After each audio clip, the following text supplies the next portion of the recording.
Welcome to my spoiler review of Aquaman and the Lost Kingdom.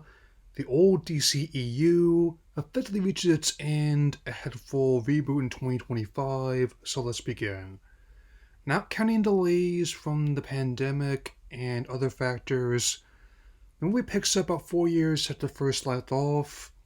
We get an opening fight scene of Aquaman breaking up a freighter being raided by pirates, as Born to Be Wild by Steppenwolf plays. Actually, Press to find a way to work in DCEU Horseman from the comics and other adaptations. He also has a child with his namesake, and yes, we do get gags about Tinkle, and reenacting the story using what appears to be actual figurines from the DC Multiverse line as props. Also trying to balance his duties as the King of the Sea with his new role as father. I do like these scenes with Curry and his own father, and how the experience is playing a part in how we raise his own son. I am also aware of the elephant scene in the room regarding Junior's mother, the Queen. We'll get to that. I do have something prepared. Elsewhere, the Black Manta is seeking a means to take revenge against the king, and he's found one.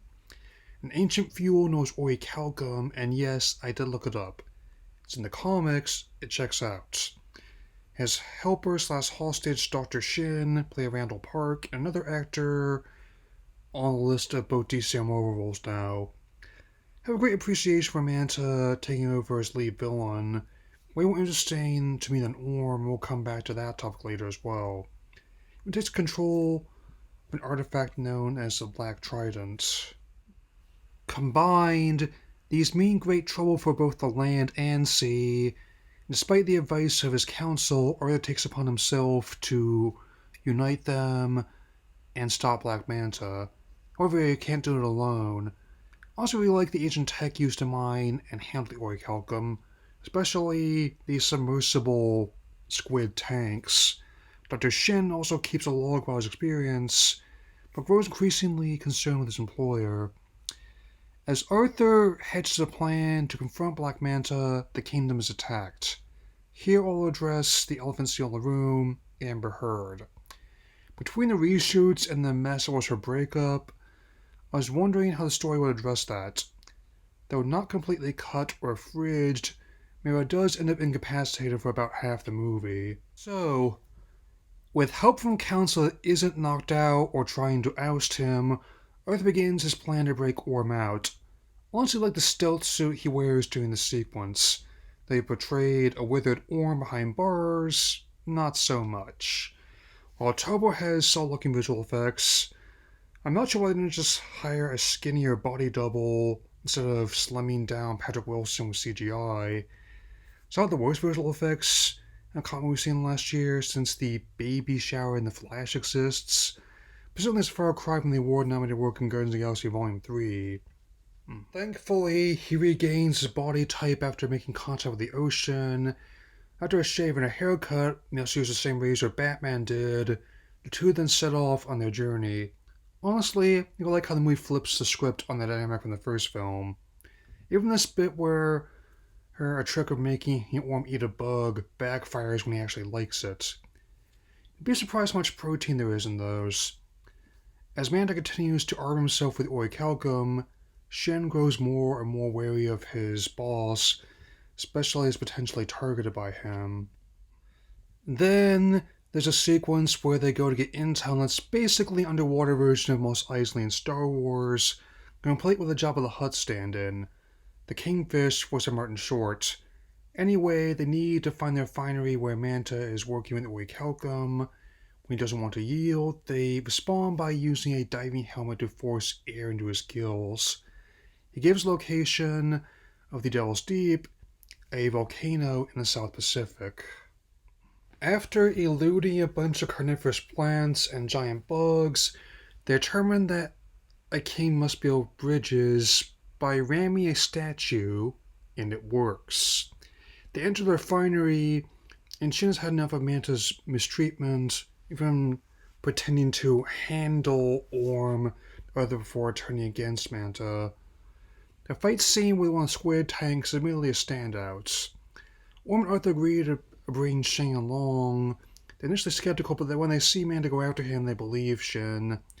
Especially when the wall explodes beside them.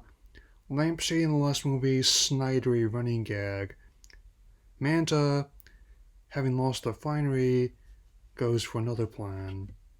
Now addressing the second elephant seal in the room, the endangerment of Junior. This is the plot thread that garnered so much negative feedback from test audiences, the original cut understandably causing them to walk out at this point. Rather than directly adapting the comic version storyline, it was reworked to make the child a bargaining chip. Isn't even the first time they adapted the storyline. Still maintaining the cartoon early 2000s did a great job with it. His father also has a close call, and that was a return that made sense. A father for a father. He survived the inside of Sarlacc, so of course he could survive that. Arthur, hearing the sickening truth, decides to confront Manta.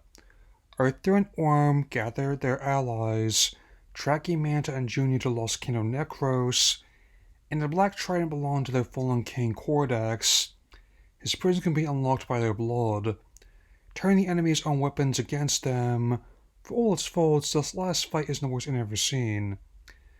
Don't have any formal opinion on the Batman cameos being cut, even. A multi-layered fight, the Black Trident is destroyed, and as the whole temple they're fighting inside collapses into the sea, Manta chooses to fall into the depths rather than be saved by his enemy. Ultimately, despite his council's doubts, Arthur decides to help broker relations between the surface and Atlantis.